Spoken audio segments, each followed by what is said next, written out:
Hey Bears, Eric here, and in today's video, we're going to be talking about Echo, the latest series from Marvel on Disney Plus and Hulu, I believe. I think it's on Hulu as well. Don't quote me on that. I watched it on Disney Plus. Either way, it's out there. All 5 episodes are out. It's a really brisk, quick watch.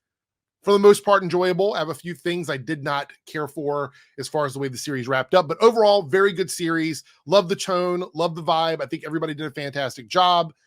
No real complaints, no major complaints about the series. You know, as far as I know, from the people that I've talked to, they all enjoyed it.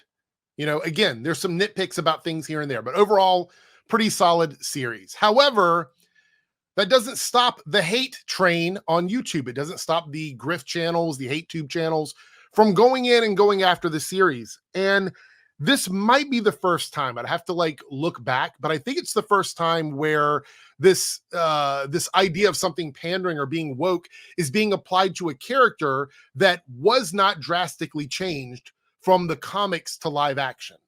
One of the arguments they like to use all the time is, oh, they changed a white character to a person of color, or they changed a male character to a female character, something along those lines. They made a straight character gay. Like, they like to say that this is the issue. The issue is Hollywood takes these things from the comics and then changes them and makes them woke, right?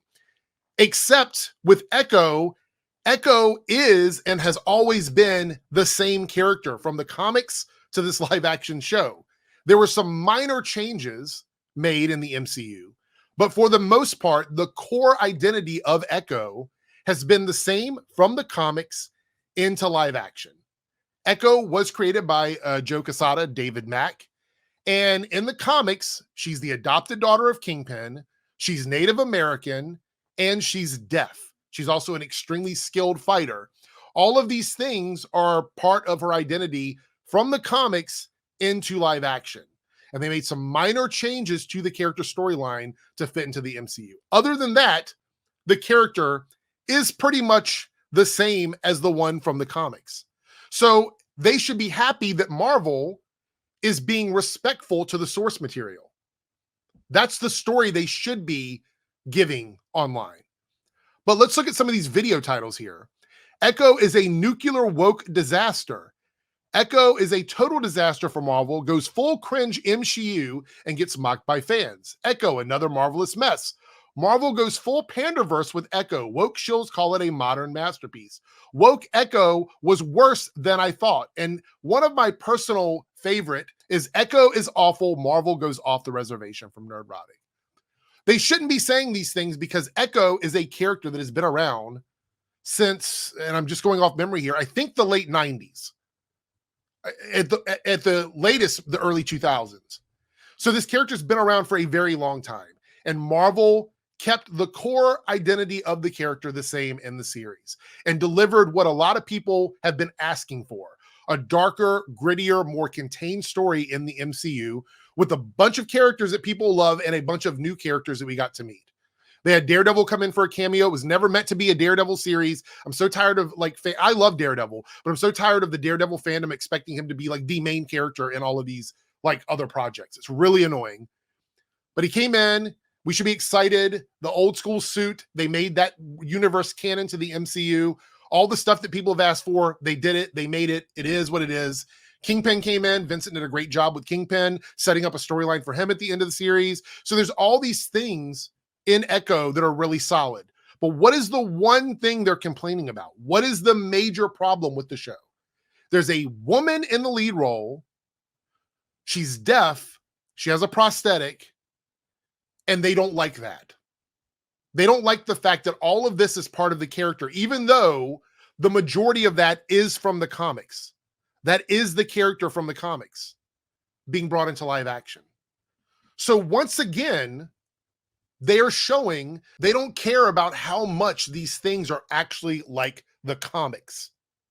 They keep saying that that's what they want. They want respecting of the source material.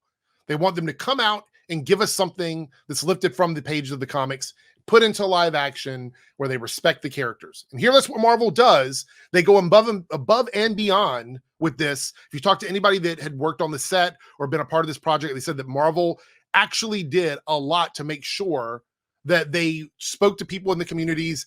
They made sure that everybody on set was there and able to make Alakria feel very comfortable being a deaf individual on set with a bunch of other people who are not deaf. So they did everything they could to make this show work, and that's still not enough for the people that are hate watching these shows. They had no issue with Daredevil being blind, but they have an issue with her being deaf. They have an issue with her being a woman in a lead role. They have an issue with her being someone who is Native American. All of these problems that they have with the show speak specifically to bigotry. And we keep trying to point this out to you guys, and a lot of people that defend these channels just keep on ignoring it or overlooking it. This is the first time that I can remember where they have actually attacked a character for following the source material. Think about that for a second. They are attacking Echo for existing as a character in the MCU when it followed the source material. This is misogyny. It's bigotry. All those words that you hate, this is what it is. You cannot defend this. It's one thing to say you didn't like the show, you have issues with the show. It's another thing to go off the rails with it and say that it's woke or it's pandering when it's literally lifting from the source material from the 90s. You guys really, really need to make sure you're paying attention to this stuff. There's nothing woke or pandering or anything about this character. They simply don't like the character because it's a woman in a lead role who's Native American and has a disability. And that's disgusting.